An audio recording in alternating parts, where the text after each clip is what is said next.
চলো খুব সহজভাবে দেখে নেই মাইটোকন্ড্রিয়ার ছবি তোমরা কিভাবে আঁকাইতে পারো। তো চলো শুরু করি।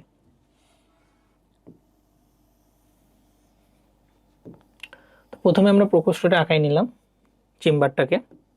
তো জাস্ট ডিজাইন করতে পারো এভাবে, দেখতে ভালো লাগবে। তো বাইলেয়ারের দুটো মেমব্রেন থাকে, দুটো মেমব্রেন আঁকাই দিবা।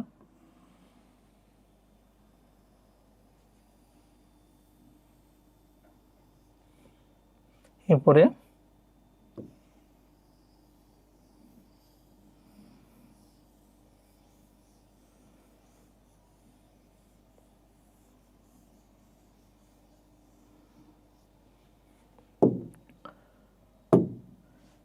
ইনার ক্রিস্টিটাকে সুন্দর মতো আঁকাবা। এটিপি সিনথেসিস ইউনিটগুলো আঁকাচ্ছি এখন, দেখো।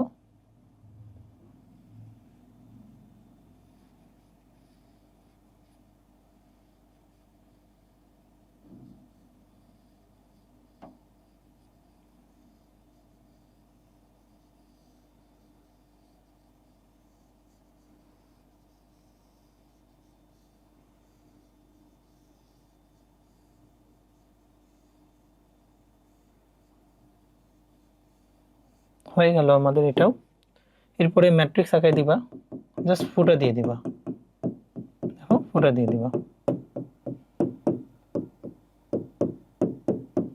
এরপরে একটা ডিএনএ আঁকাবা, ইচ্ছে মতো একটা কালি দিয়ে, বৃত্তাকার হবে ডিএনএ, এটা মাথায় রেখো তাহলেই হবে।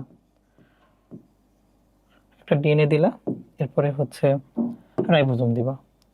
অনেকগুলা রাইবোজোম থাকে, ঠিক আছে, রাইবোজোম দিয়ে দিলা। এরপরে আমাদের ফিগার আঁকানোটা দেখো হয়ে গেছে। এখন আমরা অবশ্যই ফিগারে কি করব, নাম লিখব। এটা কিসের ছবি বলো তো? মাইটোকন্ড্রিয়া। তাই তোমরা অবশ্যই নিচে মাইটোকন্ড্রিয়া লিখবা, মাইটোকন্ড্রিয়া। আমাদের খালি ছবি আঁকালেই চলবে না, ছবিটাকে কিন্তু লেবেলিংও করা লাগবে। তো আমাদের ফিগার আঁকানো হয়ে গেছে। এখন দেখো, এটা হলো আমাদের আউটার মেমব্রেন, এটা হচ্ছে ভাই ইনার মেমব্রেন, এরপরে হচ্ছে এটা হচ্ছে ভাই বাইরের প্রকোষ্ঠ, আর এটা হলো ভাই অন্তঃস্থ প্রকোষ্ঠ, যেটাকে আমরা বলতেছি ম্যাট্রিক্স।